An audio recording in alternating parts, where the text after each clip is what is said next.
couple of days. So welcome everyone, and thank you for joining us today at the 17th Caribbean Internet Governance Forum, being hosted by the Caribbean Telecommunications Union.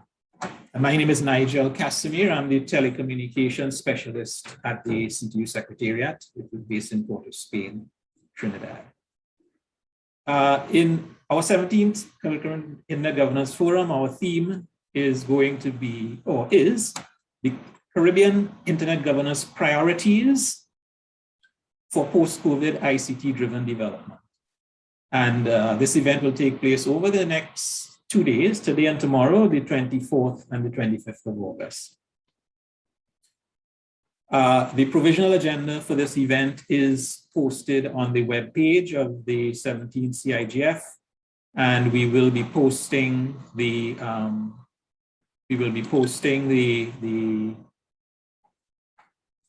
link in the chat on this Zoom. We'll be having several presentations and discussions, and during the presentations, we ask that you post your questions into the chat, into the Zoom chat box, and in order for them to be easily seen and efficiently addressed, we, however, recommend that in typing in your question, you label it. You begin typing with the label capital Q, capital U, and then you type your question so that in all the messages that will be in the chat, we'll be able to quickly identify which ones are questions. For those not so familiar with Zoom, and of course, that probably is zero in terms of the audience we have here, we access the chat by clicking on the chat button at the bottom of the Zoom window. And using the chat, of course, it could be useful because there might be limited opportunities for verbal interventions. In doing so, though, remember to take note and select the appropriate recipient of your chat message. Pick the appropriate recipient from the drop-down list. In labeling yourself on Zoom here, we ask that you use your proper name and also introduce yourself in the chat, basically giving your first and last name, the organization that you're representing, and the country. So for example, you might be able to see my label saying Nigel Casimir, CTU. We are based in Port of Spain, and we are a regional organization. So that is what I will be putting into the chat. I mentioned we'll be having several presentations over the couple of days, and presentation slides will be posted on the event webpage on the CTU website at the end of each day. There will be opportunities for verbal interventions, and at those times, you are asked to utilize the raise hand feature for orderly management of interventions. Raise hand is accessible by clicking the reactions button at the bottom of the Zoom windows. But do remember to click lower hand after making your intervention as well, right? Which is also in that reaction. So you click raise hand, please remember to click lower hand as well. So we'll be moving now into our agenda. I basically just took us through the initial remarks and the invocation, and I would now like to welcome and invite our new Secretary General, who took up office the 1st of March of this year. Our new Secretary General, Mr. Rodney Taylor, to give some welcome remarks. New Secretary General of the Caribbean Telecommunications Union. Rodney? Thank you very much, Nigel. Good morning, everyone. Welcome to the 17th Caribbean Internet Governance Forum hosted by the CTU and other stakeholders, other partners. I am Rodney Taylor, as Nigel pointed out, Secretary General of the CTU. But for today, we will set all titles aside. Our intention is to have an open and frank discussion in keeping with the model of a multi-stakeholder participation. So I'm Rodney today. I'm not the Secretary General of the CTU. I just happen to be privileged to give you these welcome remarks. And really, there's no formal speech. I just want to welcome you. I remember I was introduced to internet governance in the early 2000s, early to mid 2000s. I did a course with Diplo Foundation. Diplo Foundation is one of our partners, and you'll see more activity between the CTU and Diplo Foundation over the next few months as we offer capacity building workshops and training to our member states and really to anyone within the Caribbean that is interested in learning more about internet governance. And I really look forward to that. But as a result of that, I participated in the IGF, I think it was around 2008 in Hyderabad, India. And I think that also actually opened my mind with respect to the issues around internet governance. Of course, at that time, we here in the region were really just focused on getting on the internet. I mean, no one really cared a lot about internet governance policy and standards, who was doing what in the internet space. And so I commend the CTU for being an early mover with respect to the IGF policy discussions at the regional level. And CTU was one of the first, you may have heard that before, that held an internet governance forum ahead of the Global Internet Governance Forum. But we have acknowledged that even though we've driven the IGF discussion at the regional level, that is really not ours to own. And so we've sought to establish the Caribbean Internet Development Foundation, and Nigel will speak a bit more about that. And there have been challenges in establishing that foundation, but I can assure you that we will definitely move forward to find better ways of engaging and making the CIGF truly a multi-stakeholder, not just in terms of planning the agenda, in terms of the discussions, but in terms of actually hosting it, and in terms of its development and the development of the internet governance policy framework that will also be discussed and presented today. Excuse me. I have one of the important things as we move forward is to ensure that what we're doing in terms of our regional policy development has a national impact. In other words, the regional Caribbean internet governance policy framework that our member states, St. Vincent and the Grenadines, St. Lucia, Barbados, Jamaica, Bahamas, to name a few, are able to use that document to inform national policy. I can tell you from first-hand experience as chairman of the Internet Society Barbados chapter that is exactly what I did. I drew on that document to inform national policy. I drew on that document to make recommendations in my capacity as Chief Digital Technology Officer, to make recommendations to the Cabinet of Barbados. And I can point to specific policy areas that, in fact, were acted on by the government of Barbados. And I am pleased to say that the document is, in fact, very useful. And I encourage you to look at it. Even if you don't read it cover to cover, pull out the elements that you think are relevant to you. One of the things I also want to see in my new capacity as Secretary General is to see that there are national initiatives taking place. Again, as chairman of the Barbados chapter, I was privileged to host, with the support, of course, of a very capable team, of Barbados's first, second, and third Internet Governance Forum, National Internet Governance Forum. And it was truly successful in raising the level of national discourse around internet governance issues, in helping our nationals to understand that internet governance is not about technology, strictly speaking.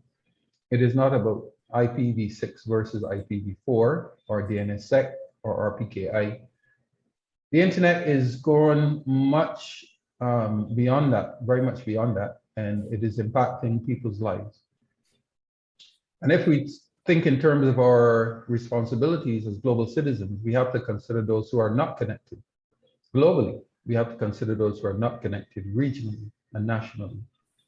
And COVID, the theme of this conference is centered around COVID, and you could understand why, because COVID has laid bare the inequities within the region, within the world actually, and within the region as well, for those students in particular who could not access the internet, which means they could not access education.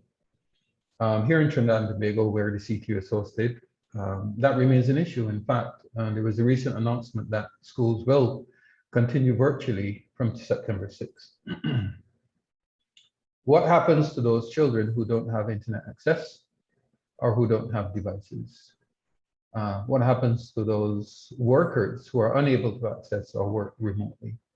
And so this is an issue, this is a challenge that we need to address. And we need to figure out ways of how we can resolve. I mentioned the Internet Governance Policy Framework, and I think connectivity is one of the issues that we will need to focus on. I won't get into the provisions of the policy framework. Nigel will get into that at some point. We do have breakout sessions planned where you can provide your input into those policy areas that we've identified. And it will also provide an opportunity to suggest new policy areas for consideration. And we would really appreciate that, look forward to that. I see some very familiar faces on the call. Albert Daniel is a very key player within the internet governance space within the region. All right, I know actually saying his face. Hi, Albert. I'm saying the likes of Bevel Wooding, again, a stalwart, and I may get it, I see his face again. I may get into trouble for starting to call names. I also see a representative, Chingitai, forgive me if I haven't pronounced that name correctly, but we actually in the Barbados chapter, we received significant support from the IGF Supporting Association. And we understand the need for national and regional policy to roll up into the global internet development policy process, and to make sure that at the regional level, our voices are heard, as small as we are as individual states. And this is a problem that not just within the IGF, but well, I should say challenge, not problem. And I've been speaking to Albert Daniels about it, to Bevel Wooding about it, how we can raise our voices. And I can't tell you that I have found the ideal solution yet, but I can assure you that I will continue to work to ensure that we are more active within the IG policy development space. So having said all of that, I want to thank you very much for your participation here today. I see 33 participants. I imagine that others are following online who are not on the Zoom call. And we want to dispense with all formalities today and really roll up our sleeves and get down to a serious discussion about what is impacting us in relation to internet governance policy globally. And on that note, I want to welcome you and to express my appreciation for all of your support and your partnership and your views, your questions, and your interactions today and tomorrow. Thank you very much. Over to you, Nigel. Thank you. Thank you very much, Rodney. You mentioned, yes, the participants on the Zoom call. Last time I checked, our registered participants was in the 90s. So I would expect more people coming on, as well as following on the stream. We'll move right along with our introductory remarks. And the next would come from Mr. Chengetai Masango, who is the head of office at the UN IGF Secretariat based in Geneva. So Chengetai, you are invited to make your remarks now.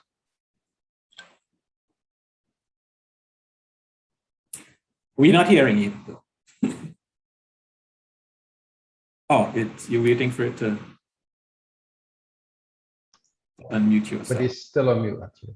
Yeah, I think he said it's coming up. Yes. Okay, great. No, Thank right. you. Yeah. Well, thank you very much, Nigel. And let me just start with my speech. Of course, since we're in the UN, we have written speeches. So, so distinguished delegates, ladies and gentlemen, and organizers of the Caribbean IGF. It is an honor to address you on this occasion of the 17th Caribbean IGF. And I am reminded that, of course, you were actually the first meeting of the Internet Governance Forum, which is before us. Yes. So before the global IGF. So my sincere congratulations for keeping it up, and you're still at number 17, and we are only going to be at number 17 at the end of this year. So congratulations to you, and congratulations particularly to the CTU and the organizing committee on this achievement, and especially in these times, which is not so easy. Since the outbreak of the COVID-19 pandemic, our lives certainly have changed. And what was routine for many of us, such as taking public transport to go to work, going to purchase our groceries, and seeing a medical expert, or visiting, just visiting friends, in a couple of days just turned out not to be recommended or even banned activity. So challenging times on so many fronts. And the mere fact that our families have been apart and that our health is endangered to the situations, and for many of us also facing financial losses and losing their jobs in the pandemic, has affected us mentally, socially, culturally, and also economically. Yet we are among the fortunate ones who have persevered, and this perseverance in times of the pandemic has much to do with the internet. The internet and digital technologies played an instrumental role in the times of confinement and have provided new avenues for the ways we've received health services, socialize, communicate, learn, and to work. I've just heard that the school children are still not going to school, right? So it's going to be a mixture of online learning as well. The fortunate ones who could afford stable connectivity and on also reliable devices could continue to live in these times. Indeed, many could afford these, but many more could not afford these devices and also for a stable internet link. Many lessons we have been learned during the pandemic. And one of the lessons is that the internet is becoming a necessity. Well, it's not becoming, it is a necessity. And that its meaningful accessibility and affordability for all must be a priority to address. Reducing the digital divides must be our imperative for the international and intergovernmental organizations, governments, the private sector, civil society, and the technical communities in the months to come. How do we do that is a question we must all ask ourselves. When we do so, our responses may not be that similar. This is because of the different conditions and resources that we have and the different communities that we are in. Therefore, a multi-stakeholder dialogue on a local level is the essence for understanding the global digital divide reality, and that the very step towards finding effective solutions. I am happy that the Caribbean IGF will be focusing on discussing the post-COVID ICT-driven development and learning about important changes that the multi-stakeholder community has done over the course of the next 2 days. Recently, I had the honor of addressing the St. Vincent and the Grenadines National IGF, where many spoke about the post-pandemic recovery, but also about other challenges relevant for many parts of the world. The role of the internet in humanitarian crisis, the volcanic eruption there, and the recently devastating earthquake in Haiti, again, reiterated how digital technologies can help to bridge the devastating consequences of these disasters. This only further underlines the necessity for the internet and also for access to the internet for all. Another lesson that we have learned from the pandemic times is that we are not all safe online. Namely, the increased use of digital technologies during the pandemic was followed by an increase in reported breaches of human rights, of digital freedoms. And this only means that the multi-stakeholder communities around the world also need to address ways of safe and secure online use of the internet. I hope that the Caribbean IGF will inspire many of us today to broaden our perspectives and understand better how everybody could have access to a safe and secure internet. The inputs you will produce here will most certainly feed into the IGF, 16th IGF, which will be hosted by the government of Poland in Katowice from 6 to 10 December in 2021. And I invite all of you to please come, if not physically there, also online. We're making a lot of efforts for a hybrid meeting that will treat all online participants exactly the same as we are treating the on-site participants. While preparing for the IGF in December, our community, including the multi-stakeholder advisory group and its chair, and networks of 137 national, regional, and youth IGFs, and networks of best practice forums on cybersecurity, gender, and digital rights, as well as policy networks on the environment and meaningful access, all have worked together to ensure that we are ready for Katowice with a wide-ranging understanding of internet governance issues. And you are invited and most welcome to join these activities. And we've also started with pre-events running up, and we're going to be starting also in September as well, trying to seed the conversation so that when we come to Katowice, we have a very mature discussion that can also lead to solutions. In parallel, we are focused on developing capacity across silos to contribute to a globally connected world. I hope that I will have the pleasure of meeting many of you in Katowice during the 16th IGF. Alternatively, our hybrid IGF will ensure meaningful ways of online participation.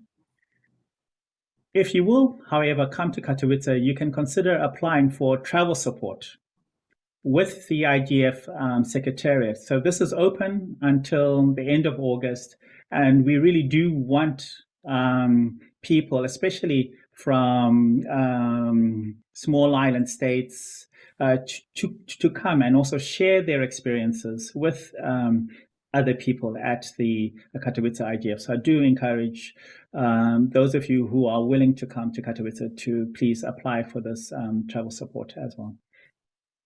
In closing, I wish to invite everybody to consider responding to the call of nominations for members and also for the chair of the IGF 2022 Multi-Stakeholder Advisory Group, MAG, which is going to be open until 10 of September. And you can get all the information on our IGF website. So we do please encourage people from the Caribbean region to apply and help us as well to organize the IGF 2022, which is going to be in Addis Ababa in Ethiopia.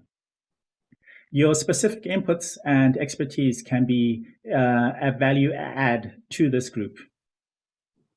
And thank you very much for inviting me. And I'm very sorry if I spoke too long, and I hope you could understand me, but thank you.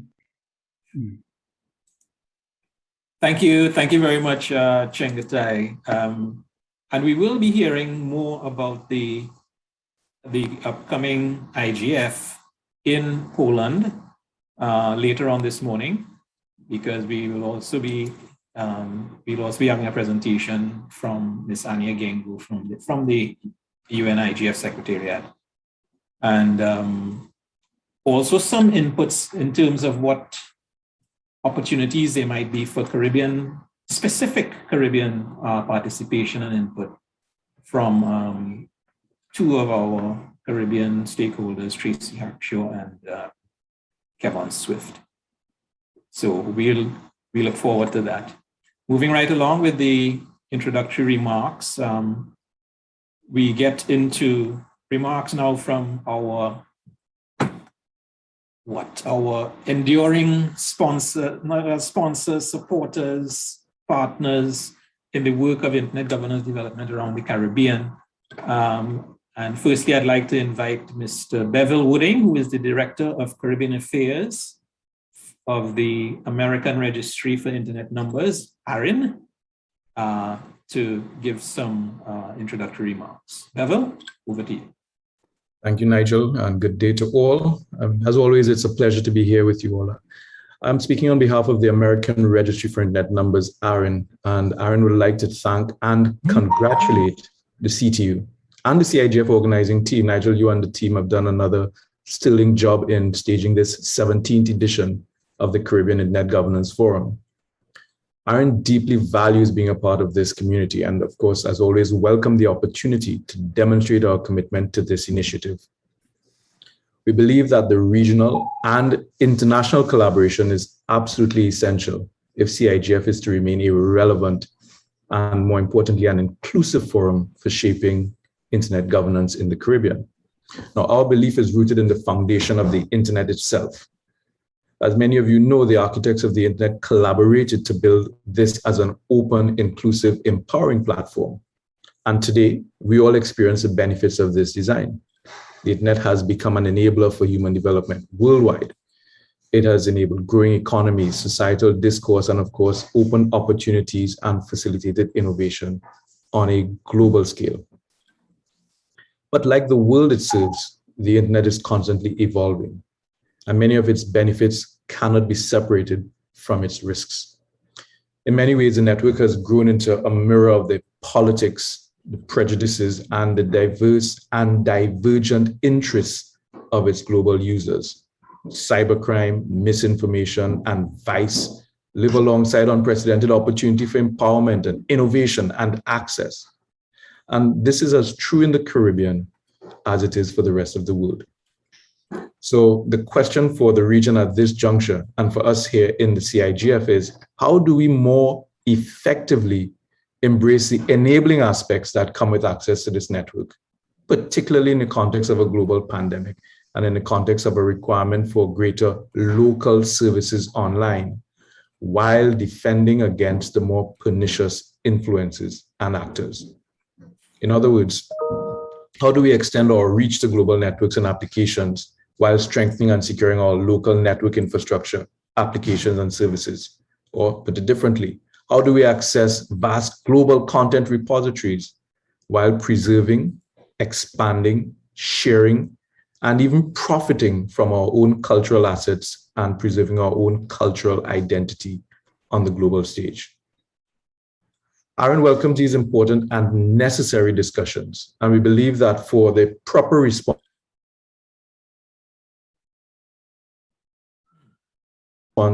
to concerns related to the increased cooperation and increased collaboration between and within the institutions and communities that rely on and benefit from the internet itself.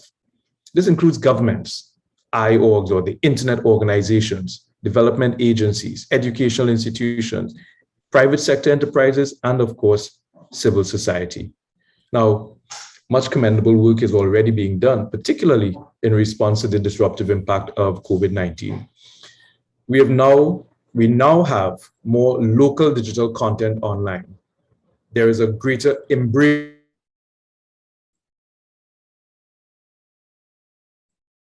of an appetite investment in digital transformation initiatives. However, I believe, and I'm sure many of us in this forum also believe, that there is always more that can and should be done. And for the reasons that have already been identified both by Rodney and Nigel and others, the digital divide continues to widen.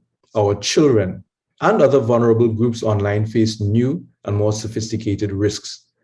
False and deliberately misleading information tear away at the public trust and stoke division and anxiety throughout our communities. Never before has it been more important for us to work together to ensure that we navigate the way forward responsibly and relevantly. As we mark the opening of this 17th CIGF, let us use this time together to construct more appropriate regional solutions to our regional challenges. And we can draw upon the history of the Caribbean Internet Governance Forum for our lessons for the future. As with all issues discussed in this forum over the years, there are solutions. And that's why we're here, to find those solutions, to take our common interest in perpetuating the benefits the internet has brought to the globe and translate it into practical value for our societies and communities. We believe that to do this, we must be willing to freely share our experiences, our ideas, and our ideals. And we can draw upon the examples from around the world. That makes sense to do, and it is important that we look to see who is doing what, where, why, and how.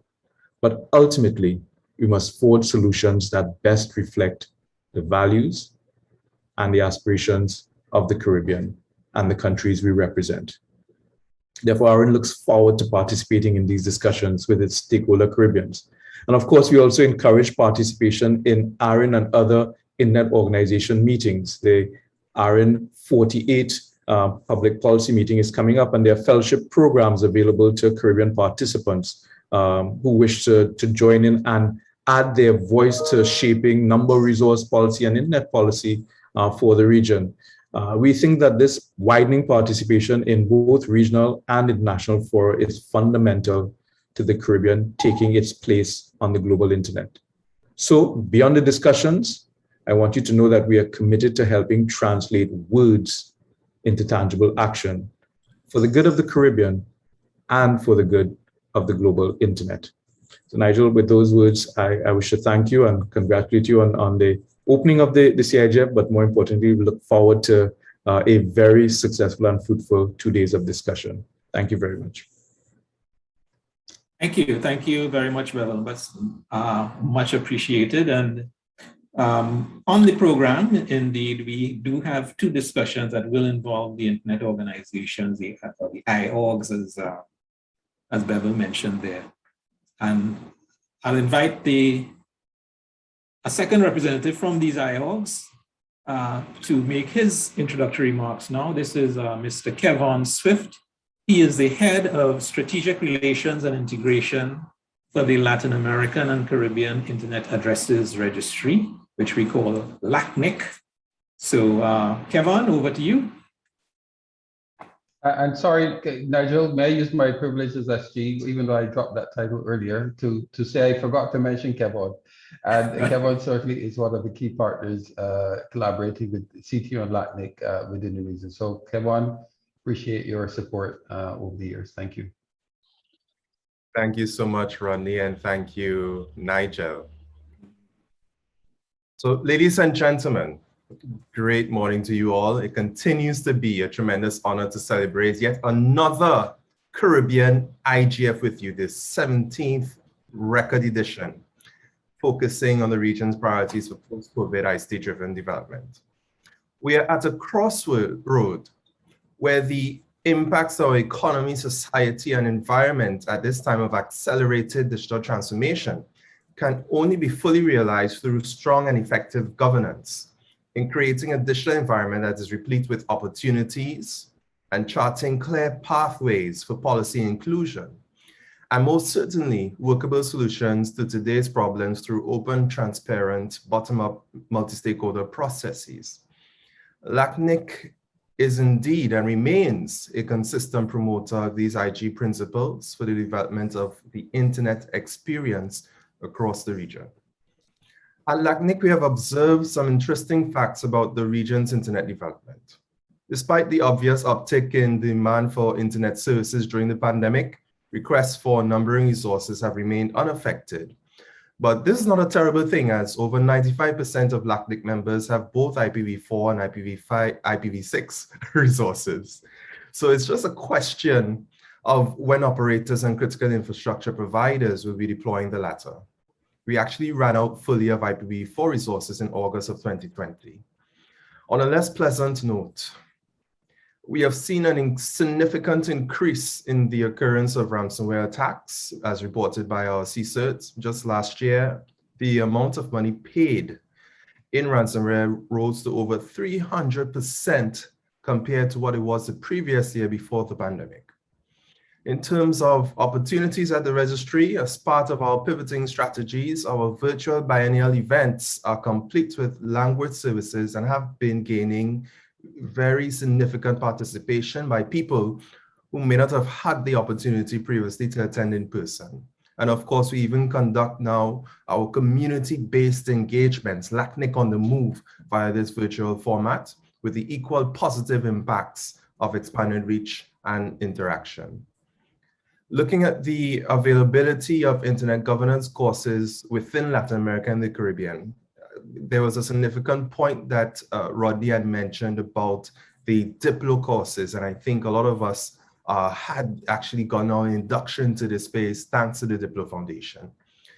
But at LACNIC, we wanted to ensure that we had material with Latin American and Caribbean perspectives in mind. So LACNIC created and launched last year its Introduction to Internet Governance course, compiled by two regional IG scholars, Dr. Carolina Aguirre and Ms. Fatima Cabronero, and customized by us at LACNIC to highlight the achievements of regional actors, including the CTU, having convened the first regional IG process in the world.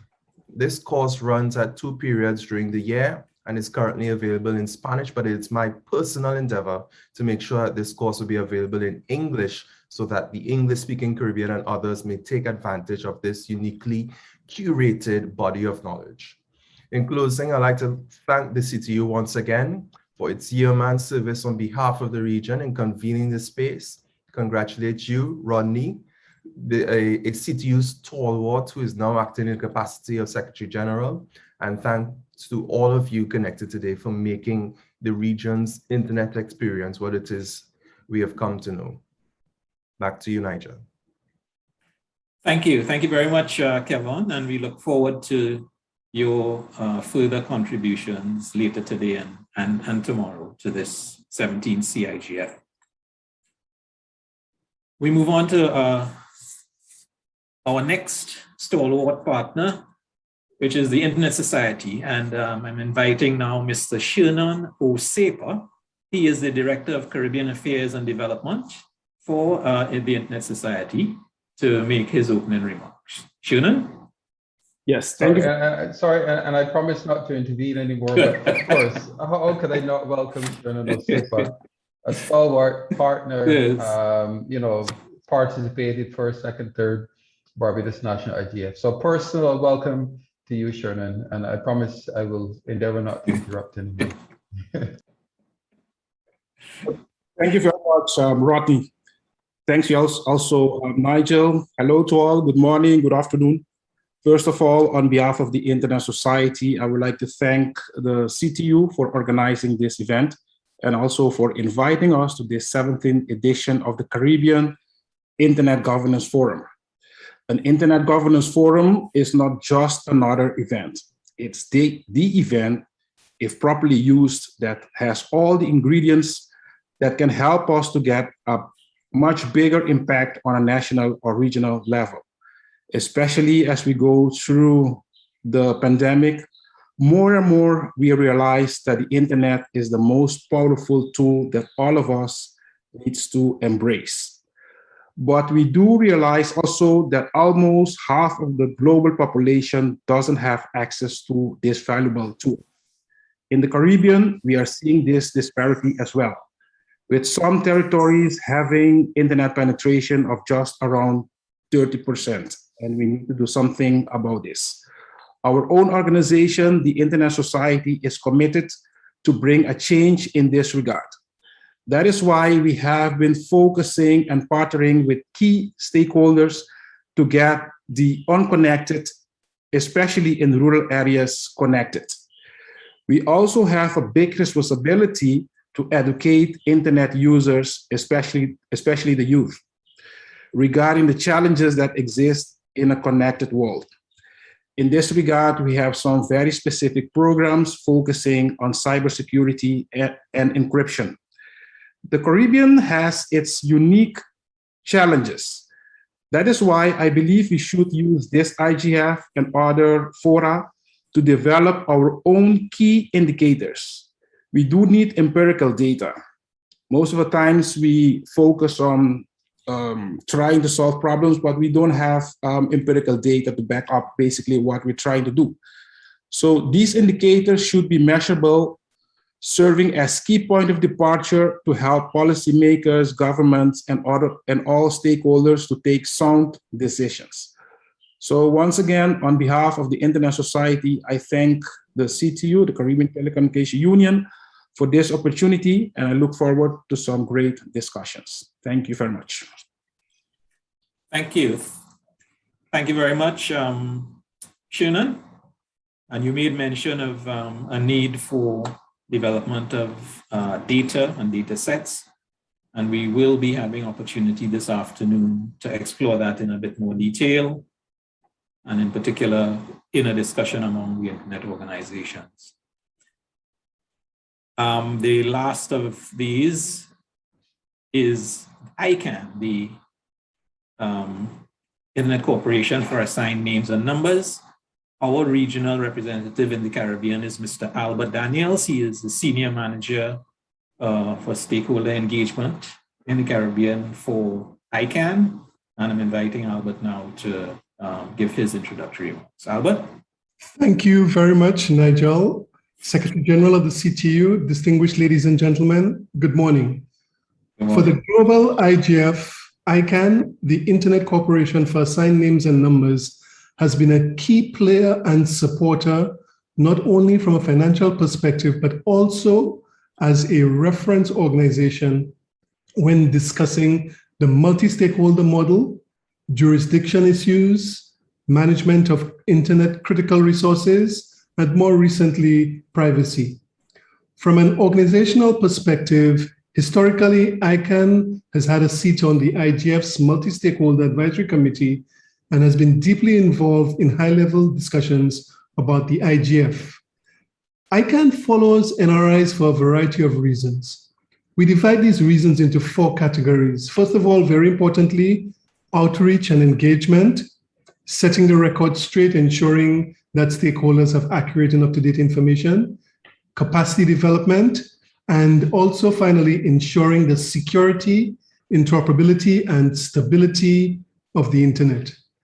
A key element of NRIs is the discussion around the production of binding or decision-making outcomes. And a very good example of this is the Caribbean IGF, now in its 17th iteration, which produces the Caribbean Internet Governance Policy Framework, a document which is, and I quote, a significant product of the work of the Caribbean Internet Governance Forum and provides a foundation from which common regional approaches to Internet governance may be forged. It proposes a vision for Caribbean knowledge-based society, a mission and guiding principles for Internet governance policy development in the Caribbean, and makes specific recommendations for priority action.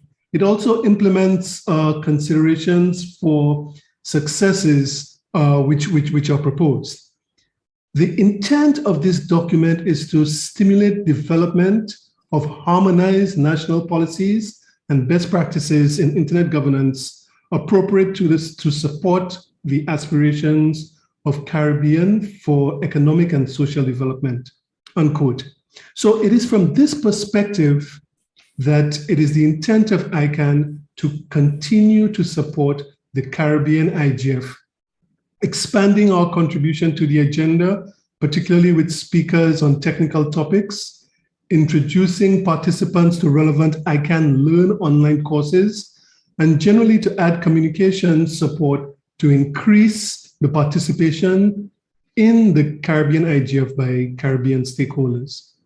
With this in mind, we are pleased to join with our Internet Organization IOG colleagues from ARIN, LACNIC, and ISOC as we seek to discuss important Internet-related topics and find solutions to common problems with the realization that the fullest progress can only be achieved through collaboration and the application of our collective efforts to address the issues.